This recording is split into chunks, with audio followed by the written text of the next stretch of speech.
Hello, and welcome to the Cleverly Changing podcast. Our podcast is all about learning how to educate your kids. I'm one of the hosts, Elle, and this is episode 20. If you're a new listener, we are excited to have you join us. I'm an entrepreneur, mom to twin girls. This podcast is not only for parents who homeschool their children, it is also for parents who want to supplement their child's education.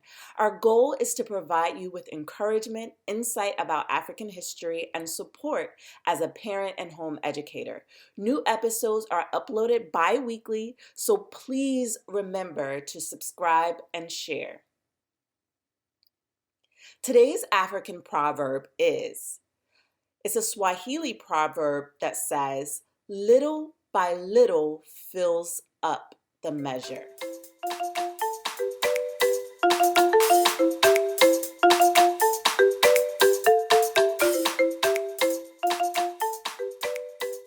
Today's word of the episode comes from the country of Ghana, the language Chi.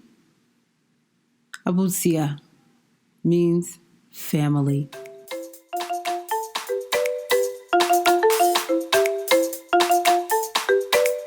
This is Cleverly Cultured Kids!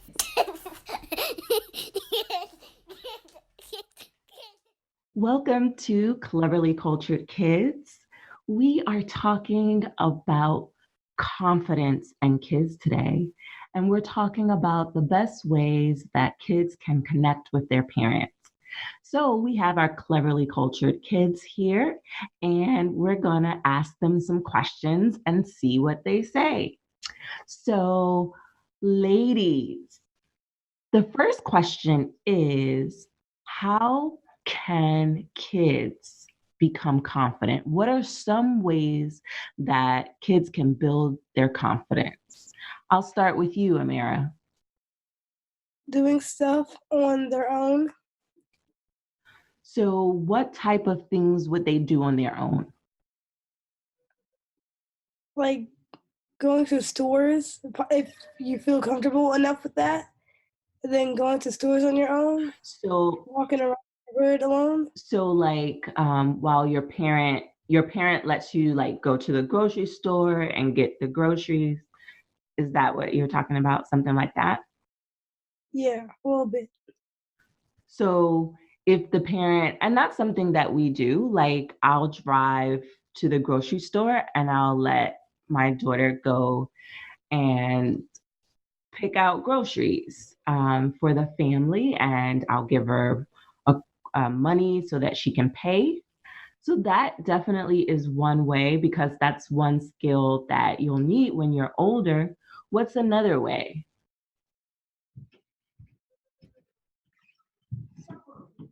I don't know. Like Going to events and parties, maybe? So meeting other people and going to events. So celebration is definitely one way that you can build confidence, when you celebrate others. So when you go to your friends' birthday parties and you're doing something for them, you're letting them know that they're important to you, and that's letting them know that you appreciate them. While that may not be a method for self-confidence, knowing that other people love you and appreciate you definitely does boost a person's confidence somewhat. So I could see how that works. What about, have you all heard of something called affirmations? I don't think so. Can you say that in the mic? What is it? Maya's gonna let us know. Affirming yourself. And how does a person affirm themselves? What are some ways? I don't know. So sometimes when a person says they're doing their affirmations, when I was in high school, my sister told me to look in the mirror and say 3 things that I like about myself. So I would say, I like my eyes. Or I would say, I really like my curly eyelashes, because I have curly eyelashes. Or I would say something like, I like my smile. Now you can start small with something like your smile or, the things that I listed. Or you could say you like that you're smart. You like that you read fast. You can say anything you want about yourself, and it's affirming you. You have to validate yourself. And so that is one way that you can do it. What are a few affirmations that you would tell yourself? So I just shared 3 different examples. What are some things that you like about yourself?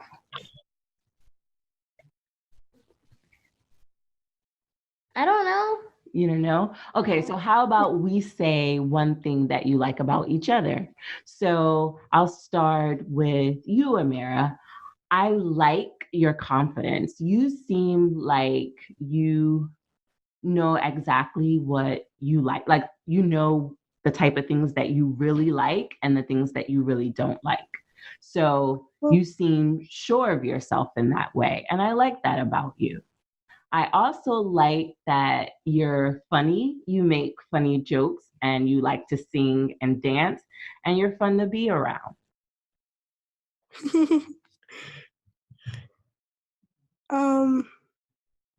Okay, what I like about you is that you're really good at doing like teaching homeschool. Oh, thank you.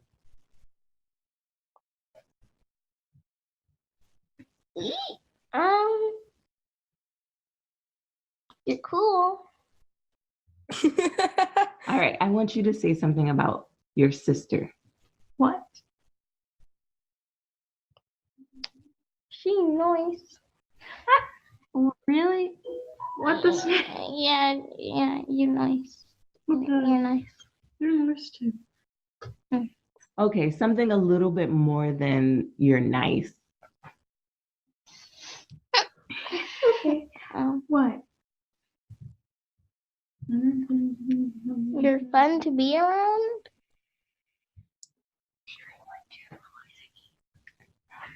Okay, I like the way you draw. I think you're really good at drawing different characters, and they're pretty funny.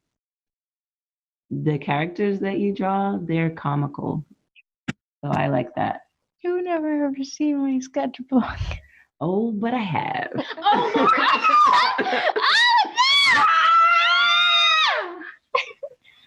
Screams agony. Okay, so you need to say something about your sister that you like.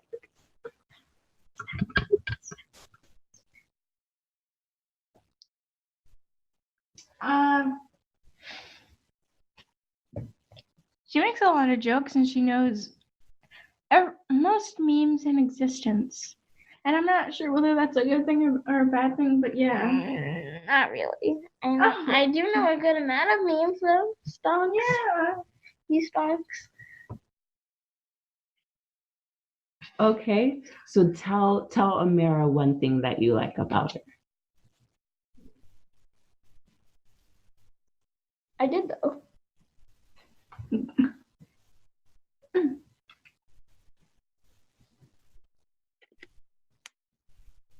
Okay.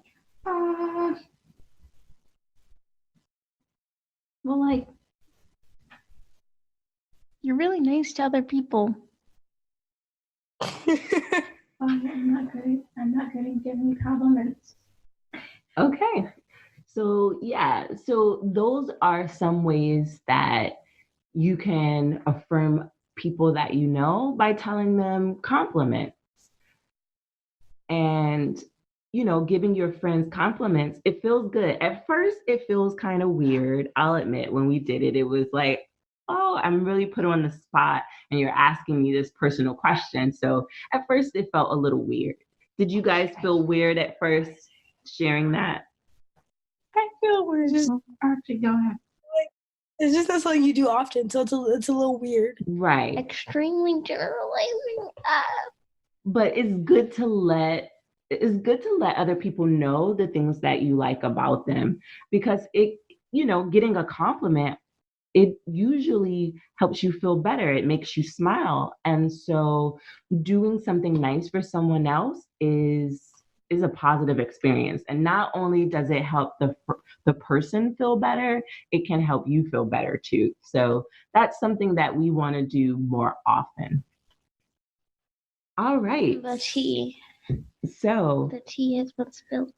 another thing that I wanted to talk about, when it comes to parents and homeschooling, you're with your parent, usually one parent and not both of them all day. Some homeschoolers do have both parents at home because they may work from home, both of them. And so you have the opportunity to connect with your parents a little bit more than some kids who may go to a traditional school. What are some ways that you wish your parents connected with you more? Like, would you like to go to more events with them? Would you like to just have one-on-one conversations with them more? What are some things that you think would help a parent connect with their tween better? I wish my mom would take me to her ladies' meeting thing. It just seems fun because she always comes back with something. Okay, so one thing that your mom does for self-care, she's joined a group with other women, and they get together and do different things. But right now that group is only for adults. But you wish that you could spend, time with her doing something that she enjoys with her. And I think that's awesome. So you guys will have to find an activity or, a group for moms and daughters that you can do something together, so that, you can see your mom in a space where she's having fun, learning something new, and enjoying herself. And I think that would be awesome. What do you wish your mom would do to connect with you better? You're my mom.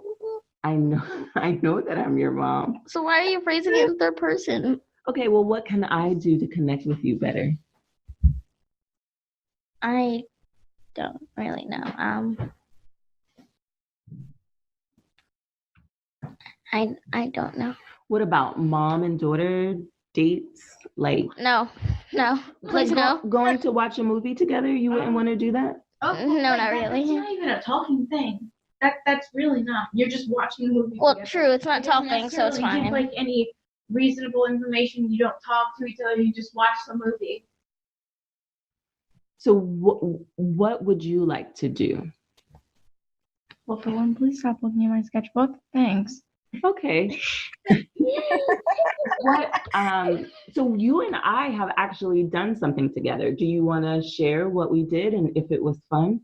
We went to DC and we saw this. I'm not sure whether you call it like a show or a concert, but It was a show. Well, this show where they make music using household items like basketballs. What's it called again?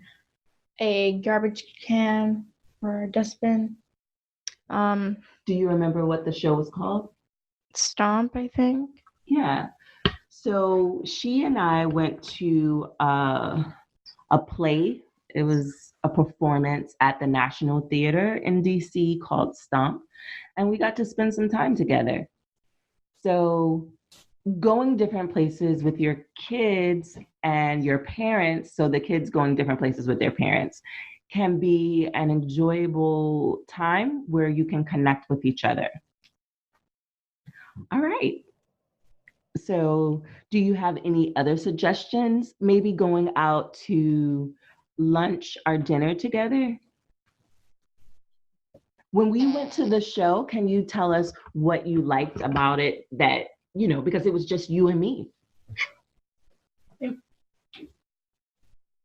Well, they made music. It wasn't like a mom-daughter, like, it wasn't like you're spending time with each other. You're spending time with, like, hundreds of other people in a theater looking at this show. So I wouldn't say it's like entirely substantial for a mom-daughter relationship, but like it's a nice thing to do, and it's enjoyable, and you can talk about it after, like a movie. Okay, so I love that you just brought that up, that it can open the conversation to give the parent and the child something to talk about. So that is cool. It's something that I want to do more with you all. And just, spending time together is important. So that's really what I wanted to talk to you guys about today. Is there anything you want to add, Amira, for ways that Okay. parents can connect with their kids? Oh, take them out. That's just what we're talking about. Like, take them out to like a small vacation, like a weekend where it's just you and your child. One-on-one activities. Yeah. Okay. And remember, people, don't look in your kid's sketchbook. Just like for all the random artists out there who are afraid of their mom looking in their sketchbook, I know the feeling. Okay. I didn't know you felt so strongly about it, but I will keep that in mind in the future. All right, folks. Well, this was Cleverly Cultured Kids, and today we were talking about confidence. So it's all good. All right. Tune in next week when we'll have a different conversation with the Cleverly Cultured Kids. And that's all, folks.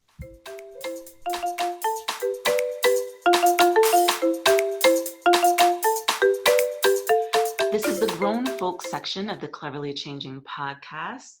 I am your co-host, Elle, and this is Miriam. And we are excited about today's discussion. We're going to be talking a little bit about therapy and kids. So definitely take a moment to share this podcast with a friend. Let them know that the Cleverly Changing podcast is providing you all with parental support, educational support when it comes to your kids. And we're looking forward to getting feedback from you guys about this episode. And we want to know what more episodes, what some topics are, what some of your interests are, so that we can be meeting the needs of the community. That's what this podcast is all about. So definitely connect with us. You can connect with us at Cleverly Changing on Facebook and Instagram. Okay, so do you want to introduce a little bit or get us started?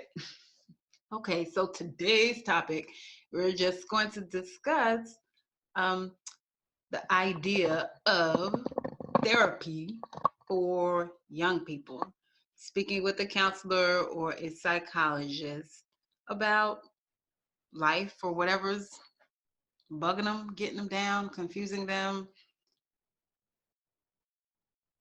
Yeah, I think that sounds about right. Well, I know it seems often in the certain communities that therapy is looked down on, that it's not necessary. In certain religions, they feel like, that's something for the element in charge, whether that's, I'm not going to name names, things. I mean, I don't know how to say what I'm saying. I'm saying that in certain religions, some people will feel that it is up to God or their God, whatever name the God goes by, to handle that situation, and that we as good citizens and the faithful saints should be patient and willing to undergo whatever stresses and things in our lives and just pray about it and things will get better. And then you have those who just have the idea that what happens at home stays at home. So if you're feeling like you need to vent or release some things, you can only do that at home. But the problem arises if you're not comfortable at home. Then how do you address, your issues if, say, your spouse, your child, brother, sister, whoever it is that lives at home is not approachable? So I look at it like this. Everybody's home life is going to have ups and downs. And for no one is life just going to be a breeze. We may look at other people's homes and say, oh, they got it so easy, but there's always going to be an obstacle that they have to try to overcome. And when you're a young person navigating normal obstacles, growing pains, different hormones, different emotions can be challenging.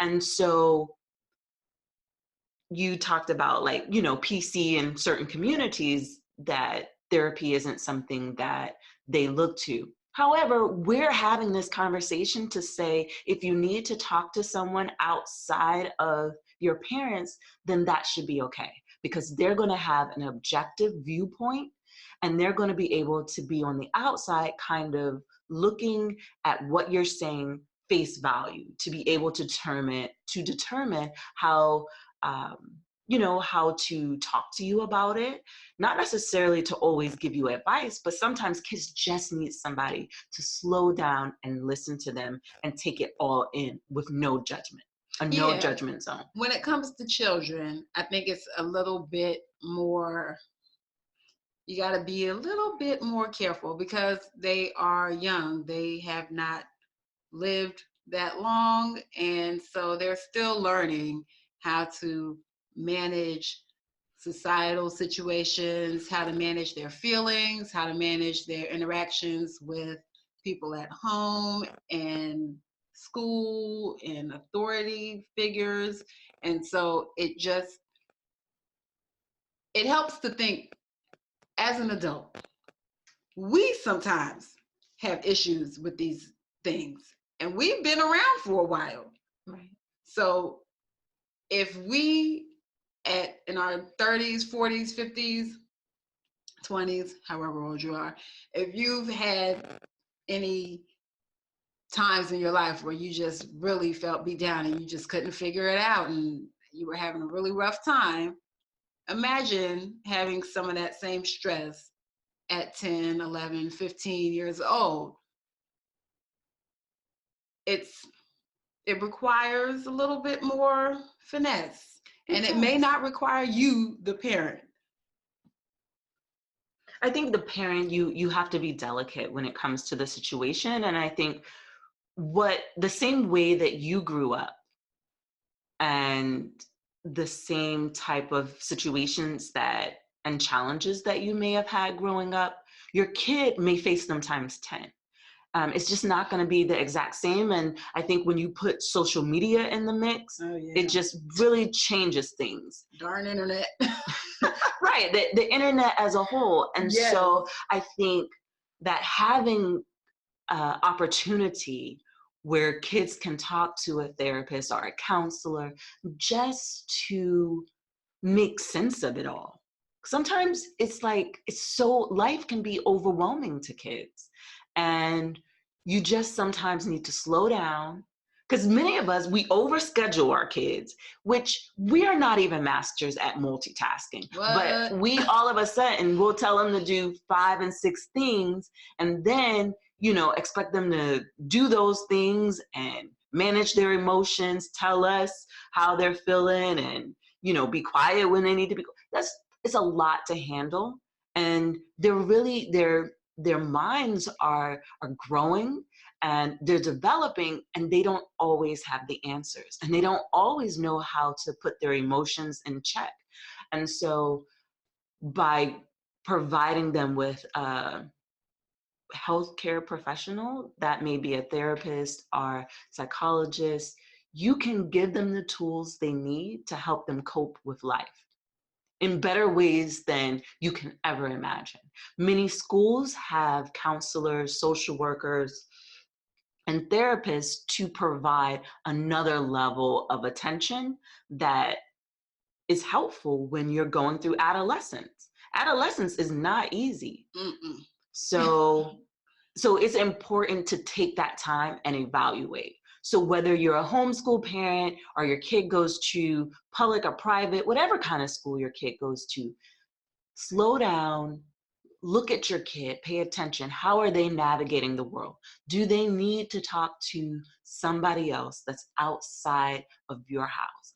And that may be the case. And you know what? There's no judgment. It shouldn't be.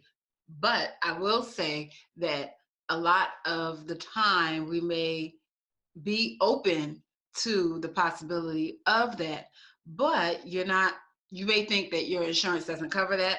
You'd be surprised. You should look into it and find out if counseling services are something that is included in your plan. And if you find out that it's not, you may be able to find a way to add it for little or no cost. I'm not really sure how that works. I know I have been interested, this is a little off topic, but I have been interested in seeing a chiropractor. I'm really curious. I want some snap, crackle, and pop. And so I was thinking, that's kind of a little bit naturally. I don't know if my insurance covers that, but guess what? It does. And I was shocked and amazed. And I said, I need to get on that, which I will be very soon. So there's things that are in our insurance plans that we may not realize. I know that they have acupuncture is often covered as well. Even smoking cessation. So you never know until you actually really look, because there's a lot of things in the fine print, and let's be honest, we don't always take the time to go through and see exactly what we're getting for our money. So if you're noticing signs or your child has expressed interest in it, then there's certainly ways that you can look into getting that kind of support for your child. And that doesn't mean that you're not doing a good job as a parent. That really has nothing to do with your parenting. It's just, you don't only want to be a parent, you also want to provide support when needed. Right. Sometimes parenting is not always active. Sometimes it's, what are you going to do to help? It's sometimes going to take some actions outside of you physically. And so if that is needed, be willing to take the action to do it without, any sort of issues, because you want to give your kid every access to fulfill their potential. Mm-hmm. And that kid may need outside support. And so look at the healthcare professional as someone who's providing your child with support. You just talked about insurance.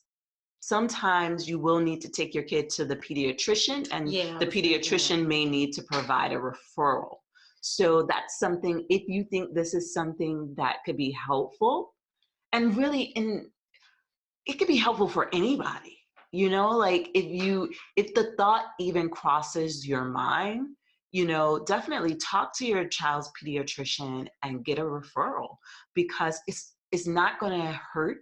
It's going to help. It's one of those things that can be very beneficial. And for children, it may not be just a conversation. It may be games. It may be situational play. So it's not, what we've seen on TV isn't necessarily how it works in real life.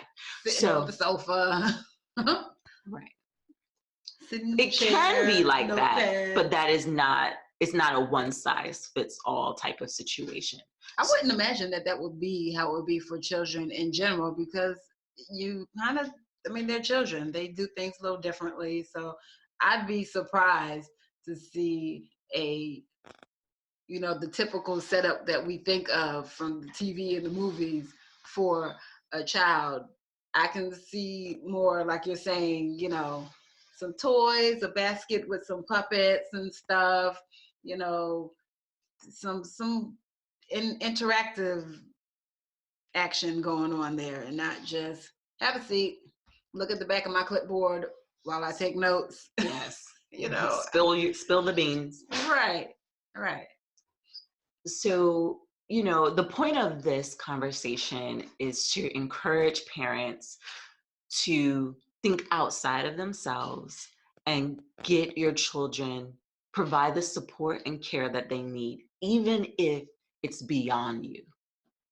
Well, let's be honest, there are many things that are beyond us. Yes. Even when it comes to educating our children, if we don't, the other day we were doing, what was it? I can't remember. We were doing something and I was like, oh, I forgot how to do that. Hold on a second. Go do something else. Let me figure this out. And so I had to go to dear old internet search and ask how to do this. And so I watched it and I said, oh, okay, I got it now, right?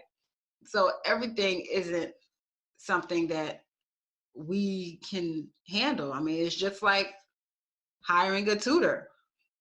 Yeah. Essentially, because you recognize the fact that you're not able to fulfill this role in the way that would best serve the Your babies. child. Yeah. Right.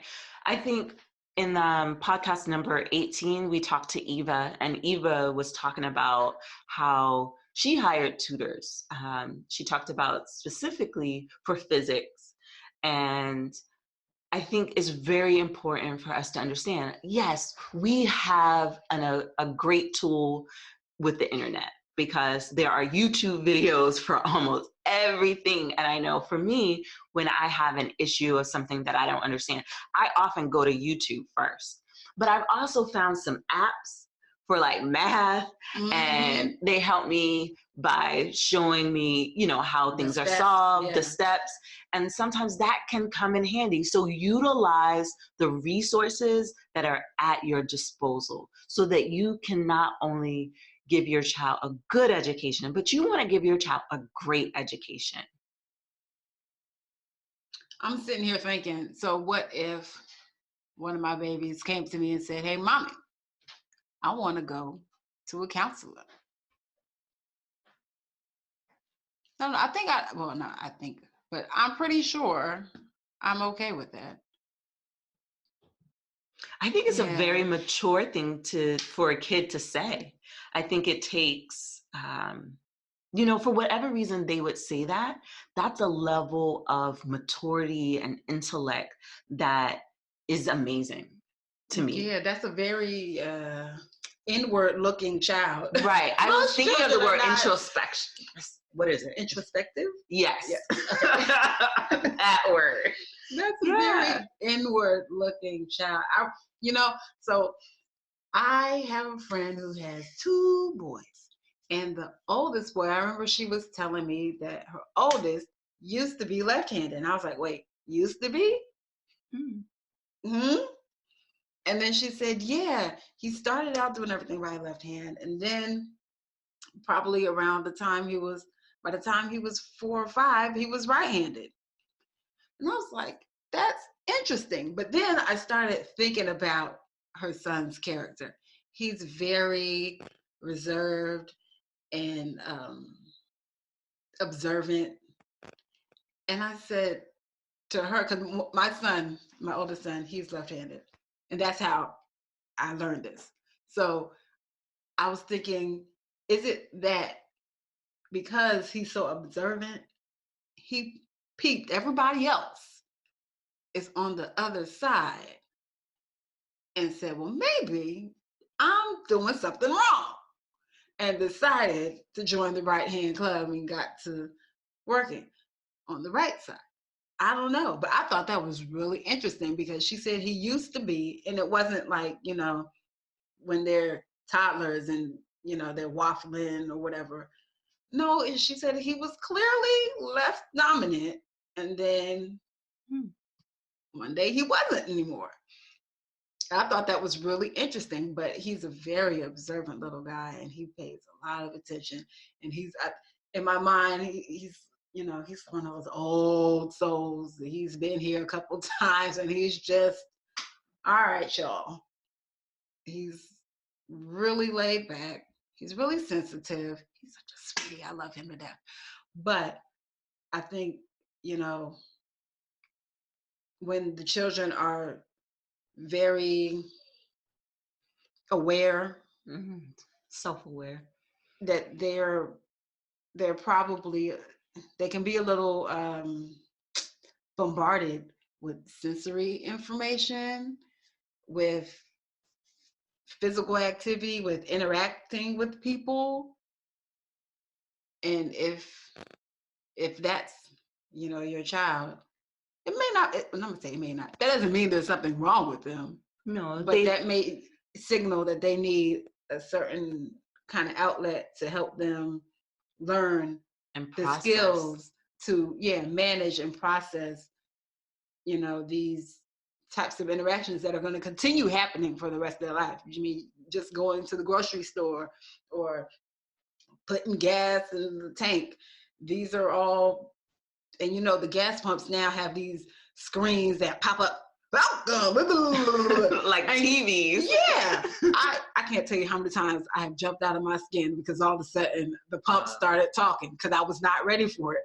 Oh, I haven't gotten that a whole lot. I guess that's because we use a lot of the big box stores. Yeah. And theirs don't talk. But I see what you're saying, and I think, there's a lot of truth there, but it's also interesting. I've not heard about someone switching like that. I've heard about people being ambidextrous. So what happened is they probably did start off with the dominant hand being the other, but then they saw people. It just depends. Some people can just use both. And so I haven't heard of that one particular real shift. But that's interesting. I mean, people are complex beings. Right. And so there is no mold that works for everybody. Everybody's a little bit different, and that's okay. That should be celebrated. I also think that when you have kids, sometimes it's when kids are gifted in certain areas, like they may have, so gifted kids aren't always gifted in every area. They may have like really, they're really gifted in this one area. And when that happens, I don't know why, a psychologist would be able to tell us, but sometimes that they will have other types of, I don't want to call them issues, but challenges. Yes, that's the word. I'll I call was them about challenges. To say. Yeah. And I think that can happen. And it's not uncommon. And so for parents, if you're listening and you do have a child that's gifted and they're navigating the world in a unique way, take time to evaluate and spend time with that child where they are. Sometimes we often bring our kids to where we are, and we don't always get down on their level. So if your kid is an artist, get down and draw with them. If your kid is a reader, snuggle and read with them. You have to find a way to connect with your kid at whatever age they are. On an intimate level where they know that your love extends more than a shelter and food. Like it needs to be something that is emotional, even if you're not an emotional person. You sometimes you're gonna have to look at life a little differently as a parent and not necessarily be the person you always were. You gotta come outside of your comfort zone. That is the biggest lesson of parenting. Don't stay in your comfort zone. Yeah, that doesn't work too well. I know for myself, I'm not very touchy-feely, but I have several babies who just love to be up under. I'm telling you, I have like 4 lungs, man. These babies are attached. And I sometimes find myself cringing, like, this sounds bad, but I find myself cringing, like, please, because there are times I just like, oh, I just need 3 feet. Just stand back. It's too much. But I power and I go right on ahead and I give them that hug and let them hang on just so that they can, get what it is that they need. I I don't try to push them away from me most of the time. There are times where, hey, you got to get off of me. I'm trying to walk, or we're doing something else. This is definitely not hanging on time. But I've learned that about myself. I'm not the touchy-feely type. When I want your attention, I will let you know. And I have babies that are opposite of that, who want my attention all the time and want me touching them all the time. I don't particularly care for that. But we have compromised so that they'll get what they need. Yeah, exactly. They get that feel. And when I try to shift my thinking so that they're not feeling any negative energy from me, like, oh, they just get off of me already or anything. No, it's a pleasant experience and it's okay. I just have to do what I often don't want to do, which is slow down and stop, right, and engage in the moment. But you were saying something that made me think about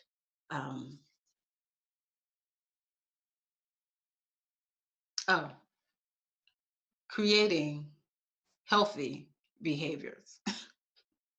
So a lot of times our own upbringing colors what we do. yes, Sometimes it can even uncolor what we do because, we had a bad experience and we're like, you know what? I am not going to do that to my children. And so you, based on your experiences, will make conscious efforts to do or not do certain things. But I think that we don't realize some of the more subtle things that go on. So I myself am not a fan of conflict. So in arguments, I tend to not really be that vocal sometimes because I just want this to go away. Like, this is not. And I will argue you to the. I'll be like, what? No. How we're gonna have that discussion. And I will look at you like, you're so right. It's my fault. Okay. It's so funny. Are we done now? With me being opposite, I don't even view arguments as conflict. I'd be like, that's sport. Like, yeah, nope. I mean, I don't know. Like, it's like an adrenaline rush. Like, I love it. The banter. I don't know what it is. I mean, clearly that's not good. And it's because my kids, they'll be like, Mom, but I get a rise and a rush. And it's so bad for my poor husband because he is not like that at all. And I am. And you're laughing because you've seen it, haven't you? I have. Yeah. But it's just, It's out of love, though. And I told my kids, like, I do love Daddy. I don't know. Like, I have one of those personalities. Like, what? No. Like, we're going to address this now. And I'm like, hold on. I'd rather wait till I calm down. Because even when I'm upset, I don't want to go in because I don't want to say something that I didn't mean. I don't want something that I say to come out of context. I want it to be clear, what it is. That's why. And so, because I'll be like, and so I tend to think more before saying things. And so oftentimes when arguments are happening, I'm thinking and digesting, and yeah, I'll get back to you on that. I talk myself through the whole situation, all sides. I say the negative side, the positive side, and while I'm talking, my husband's like, you're not even making sense. I'm like, I'm talking through it. I'm talking to it. Like, I'm working out the problems by talking. That's how, I don't know why, but that is how I do it. We having a conversation in here. Right. Me and me. Leave us alone. And sometimes he's just like, what in the world? But it's how I process. And I know I have children who are very laid back, and that is not how they process. And they'd be like, what is wrong with her? But you gotta show them that everybody's a little different. And,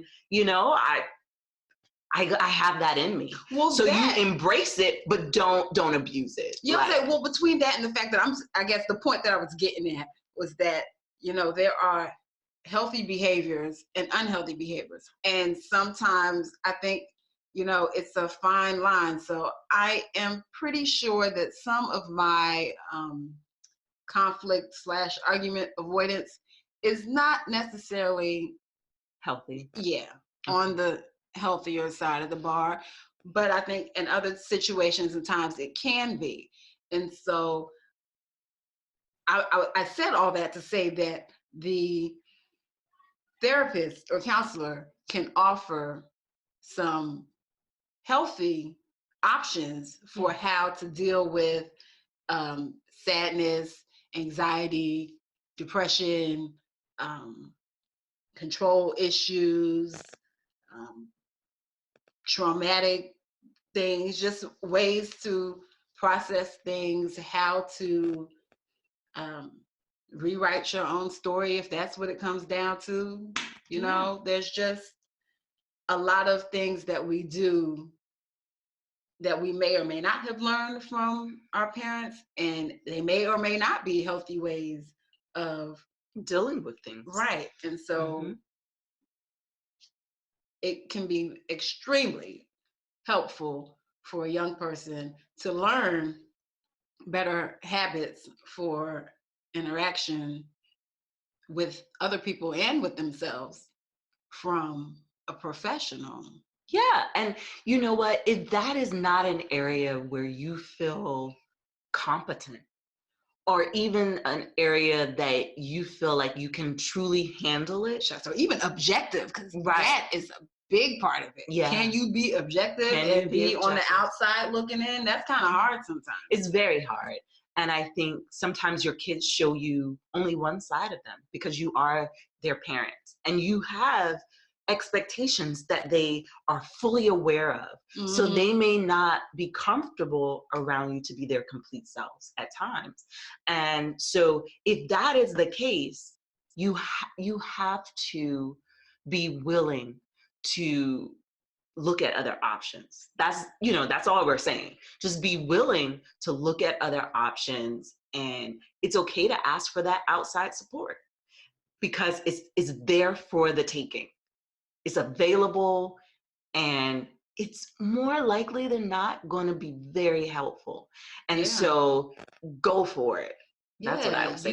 And they have family therapies too, where it's not just, the child and the person. Right. It could be the whole family, and just trying to understand, because nobody had a perfect childhood. They just don't exist. Perfection in humanity doesn't exist. Never did, never will. So that's the quote. Perfection in humanity. Myth.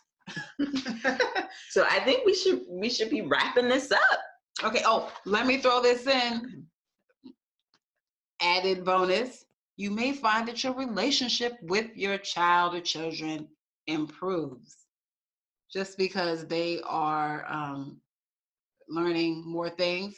And you may find that you need to go see somebody too. Yeah. And then the entire dynamic of your home can really take a shift, because if you teach a woman, you are teaching a nation. Because as the ladies, we are truly the holders and the molders of our little universes. Each one of us is a major force in our families, and our families go out into the world and impact things. So we are I'm not trying to exclude you daddies, you all are important too. But seeing that it seems that most of the educators tend to be home educators, lean more heavily to the ladies. Mm-hmm. Mm-hmm. That's what I'm going to say. All right then. Be strong, my people. Okay. Until next time. Definitely, we need you to leave a review. Please. So wherever you are listening to us, iTunes, Spotify, SoundCloud, TuneIn, wherever, leave us a review and definitely tell someone else about this podcast. We want to have this resource for you, but if people aren't listening, we can't continue. So if this is something that you value, definitely please share it with others.